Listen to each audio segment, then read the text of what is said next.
Muy buenas, hoy vamos a hablar sobre curiosidades de... Ey, ¿por qué estás haciendo tantos vídeos del Final Fantasy VII? Me preguntaréis muchos, pues porque está a punto de salir la segunda parte del remake del 7, así que ¿qué mejor manera de celebrar tal estreno que haciendo varios vídeos de esta tremenda continuación de tal tremendo juego? Pero es que cuando sale una segunda parte de un juegazo tan esperado, me apetece sacar vídeos de un juego de mi saga favorita de videojuegos, que como dato adicional, si jugáis el original y luego el remake, lo disfrutaréis aún más, al menos la primera parte. La segunda no sé cómo será, así que hoy os traigo 7 curiosidades de Final Fantasy VII y si os quedáis hasta el final veréis algo que muy poca gente sabe. Solo unos pocos lo sabemos, así que os recomiendo quedaros hasta el final porque es un dato bastante curioso. Si visteis los dos vídeos anteriores de Final Fantasy VII sabréis esto, y es que en el Final Fantasy VII original en cierta medida hay cosas que no encajan y por eso hay tantas curiosidades que contar, ya que tuvieron que descartar muchas cosas que querían poner en la versión final pero que por falta de tiempo no pudo ser, y no estoy al 100% segura, pero creo que algunas de las cosas que quedaron descartadas las han intentado implementar en el remake en mayor medida, así que vamos a hablar de curiosidades de Final Fantasy VII, concretamente del contenido descartado. Número 1. Los hombres con túnicas y números en los brazos. Esta os sonará sobre todo por el remake. En el remake, como hemos visto, nos hemos encontrado con hombres con túnicas, números en los brazos y que no estaban muy sanos, sería por el COVID. Pero dichos hombres con túnicas no sonará nuevo que hayan inventado, ya que entre las cosas eliminadas de Final Fantasy VII estaban estos hombres. En el original había uno con un tatuaje en el brazo pero no llevaba una túnica, pero seguramente esta idea no se llevó a cabo por falta de tiempo. Y realmente es bastante interesante ya que la historia estaba mejor explicada, ya que estos personajes, los de las capas negras, en principio iban a estar encarnados por uno solo, un misterioso ser que aparecería en determinados momentos de la historia. Los protagonistas creerían que perseguían a Sephiroth, pero la verdadera identidad del personaje sería Jenova, que en cada encuentro dejaría atrás partes de su cuerpo a las que nosotros tendríamos que derrotar. En vez de encontrarnos a Sephiroth, y lo pongo entre comillas, nos encontraríamos a estos encapuchados que en realidad se trataría de partes del cuerpo de Jenova con las que acabaríamos luchando, aunque la versión que se tenía pensada originalmente habría 5 encuentros en vez de 3, y los monstruos resultantes llevarían el nombre de partes del cuerpo como Jenova, brazo derecho, para hacer más evidente su identidad.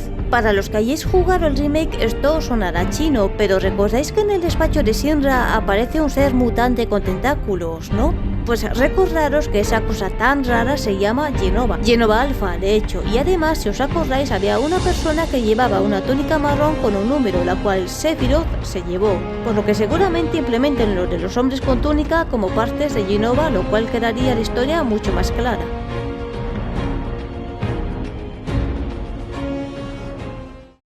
Número 2. Un Final Fantasy mucho más oscuro. Aunque el Final Fantasy VII es algo distinto a sus predecesores, en realidad iba a tener una trama mucho más oscura, ya que si conocemos a Shinra como una organización malévola que atormentaba a los barrios bajos que están bajo la plataforma, originalmente iba a ser mucho peor, ya que conoceríamos cómo Shinra se hizo con el dominio mundial. Sí, Shinra se habría hecho con el control de todo el planeta, ya que proveyó armas a dos bandos. Uno era el país al que pertenecería Shinra, que por algún motivo no tiene nombre, y el otro no se sabe cuál fue, pero por lo que vimos en la versión final del juego debió ser Gutai. Y por lo que hemos visto en el remake, la otra célula de Avalancha ha recibido armas de la misma Gutai, a pesar de que eran menos radicales que Avalancha. Además que Biggs dice lo siguiente. じゃああろうことかウータイと手を組んでミッドガル中のマテリアを持ち去るつもりなんだとか。何の意味があるんだそれ。そう。戦争が終わったと思ってるのはこっち側だけなのかもな。 Así que reviviremos la guerra de Shinra contra Gutai, de la cual no pudimos disfrutar en la versión final en la segunda parte del remake. Número 3. El cambio que sufrieron los soldados y el Mako. En el punto anterior mencioné que este Final Fantasy va a ser mucho más oscuro por lo de la guerra y la dominación total de Shinra, pues esto que escucharéis ahora se vuelve todavía más Darkness, ya que en las escuelas de soldado, además de un duro adiestramiento militar del cual los aspirantes intentarían escapar, también les inyectarían altas dosis de Mako, y debido a ambos factores la gran mayoría moriría o quedarían mermados mentalmente de por vida, casos que Shinra ocultaría como muertes accidentales o altas tasas de suicidio. Número 4. El efecto eliminado del Mako. Hay un efecto sobre el Mako que fue eliminado en el juego, ya que originalmente el Mako causaría una terrible adicción y provocaría un gran síndrome de abstinencia agonizante. Esto se vería en el juego, ya que Sephiroth sufriría de ello, pero debido a su naturaleza especial sería diferente para él, ya que su personalidad sería como la de Kefka, sanguinario y cruel. Pero debido a la abstinencia su locura incrementaría, y lo peligroso de esto es que no se sabría su estado mental y podría estar calmado durante este trance mientras mata a alguien a sangre fría. Como veis, iba a ser todo mucho más turbio. Así que niños, no toméis Mako, tomad zúmitos. Número 5. La materia. Originalmente las materias no existían en el juego, sino que fueron implementadas más tarde. La gente que podría usar magia sería por ser descendiente de los Cetra o por medios artificiales como Sephiroth o Cloud. Y al no existir esta, los personajes tendrán un sistema de profesiones como en otros Final Fantasies. Cloud, al haber sido sometido a los experimentos de Mako, sería el mago rojo, Tifa la monje, Barret el artillero, Aeris la maga blanca, Red el mago negro, Yuffie la ninja, Vincent el berserker, Cid el draconarius y Kaisit el mago azul. Parte de esto se puede ver en la versión final cuando los personajes usan los límites. Número 6. Los Cetra y los Taumaturgos. Los ancianos y los humanos convivían juntos, aunque estos últimos podían ser esclavos de los Cetra o comerciar con estos, y debido a su convivencia los humanos aprendieron a usar la magia. Y en la actualidad los que sabían usar magia sin necesidad de experimentos eran descendientes de estos. A esta clase de personas se las llamaba taumaturgos. Como originalmente no existía Jenova, la destrucción de estos fue debido a la magia de desintegración que acabó con la gran ciudad en la que vivían en una sola noche. Para que algo así no volviera a pasar, los pocos supervivientes crearían la magia sagrado y construyeron la Torre Blanca en la que un anciano podría aprenderla para protegerse de magias poderosas como Meteorito. Los taumaturgos, además de usar magia, pueden sentirse entre ellos. Los turcos estarían especializados en encontrar taumaturgos, bien por sus descendientes o por medios artificiales. Número 7. Lo mejor para el final. Honeybee Inn original. Como ya todos sabemos, en el remake, Cloud se marca un paso de baile salido de la nada para poder disfrazarse de mujer y entrar en la mansión Corneo, aunque la versión de Play 1 quedó más agujereado que la bandera de Japón. Pues originalmente, antes de todo esto, había muchas más cosas. Por ejemplo, Cloud tendría que camuflarse entre las chicas de la taberna para ver a Corneo, por lo cual Cloud estaría vestido de mujer. Supongo que esto se removió a su mansión. En el vídeo que estáis viendo se ve a Palmer bajar las escaleras del establecimiento, ya que originalmente iba a tener más pisos y habitaciones, y sobre la ropa interior ortopédica que aparece en el recuerdo de Cloud, parece que originalmente no iba a ser de Tifa, ni iba a aparecer en el recuerdo, sino que iban a estar en este lugar que se conseguirían debido a un personaje el cual se las habría robado a Marlene. ¿What? Pero... ¿qué? Todo esto se removió y lo transformaron en la tan famosa escena del jacuzzi en la que Cloud se convirtió en más japonés. Pero si os interesa tenéis una versión algo más anterior a la final. Os dejo un enlace al vídeo original, el cual tiene un mod que podéis descargar y ponerle este añadido de esta sala que estaba enterrada en el disco y añadirla a vuestro juego original. Lo de local y Palmer, lo de Marlene y tal, como que no.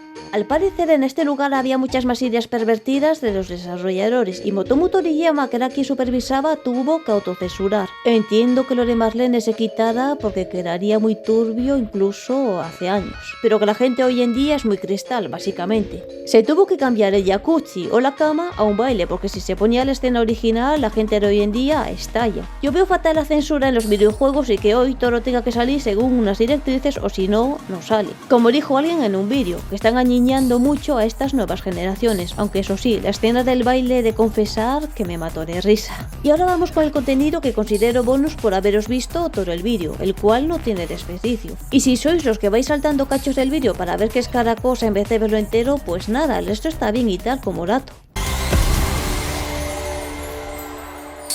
Bonus track 1. Zangan, el maestro de Tifa. Y ahora sí, os contaré uno de los datos más curiosos que hay. Se trata que en la edición deluxe de Final Fantasy VII Remake hay un boceto de Zangan, el maestro de Tifa, el cual no aparece en esta primera parte del remake, lo cual es normal, pero es muy raro que lo hayan puesto. Es como un pequeño spoiler para los que no jugaron el original, además de varias armas que no se llegaron a ver, al menos en esta primera parte del remake. Y hablando sobre Zangan, tenéis otra curiosidad más. Durante el desarrollo de Final Fantasy VII se planeó que Zangan fuese encontrado en Nibelheim en persona, donde le diría a Cloud que los supervivientes de la destrucción de la ciudad habían sido eliminados por Shinra, y además le contaría cómo fue salvar a Tifa, pero todo esto se eliminó de la versión final del juego. Bonus track 2. Pole Dance. Al parecer, un año después de que se estrenara el Final Fantasy VII Remake, Motomu Toriyama reveló que en el Honeybee Inn eliminaron una escena de pole dance, pues si la ponían la clasificación del juego podría haber subido a más 18, según palabras del propio Motomu Toriyama. Inicialmente consideramos incluir una escena con pole dance, lo que significó grabar en un set más elaborado. Decidimos remover esa parte debido al impacto que podría tener con la clasificación. Al parecer, la idea original era poner a Cloud a bailar en el tubo, incluso se hizo la captura de movimiento, pero al final todo se desechó, y es algo que no entiendo, porque en el opening de Final Fantasy XIII Lightning Returns hay personas con trajes de neón bailando en pole dance. Número bonus track 3, Madame Memi. Si habéis sido buenos y os habéis visto todo el vídeo y habéis llegado a este punto, he de daros las gracias. Esto es otra curiosidad más exclusiva del remake, al igual que la anterior, ya que originalmente la escena de Madame Memi iba a ser mucho más erótica que el masaje más caro que podíamos pagar. Por lo que Cloud iba a salir más relajado. ¿Opinión sobre la censura actual en los videojuegos? Respuesta corta: fatal. Respuesta larga: daría para otro vídeo. Lo que son las cosas, empezamos sobre curiosidades y acabamos hablando sobre censura. Y nada más, suscribiros, like y campanita y nos veremos en el próximo vídeo. それともここかい？ あ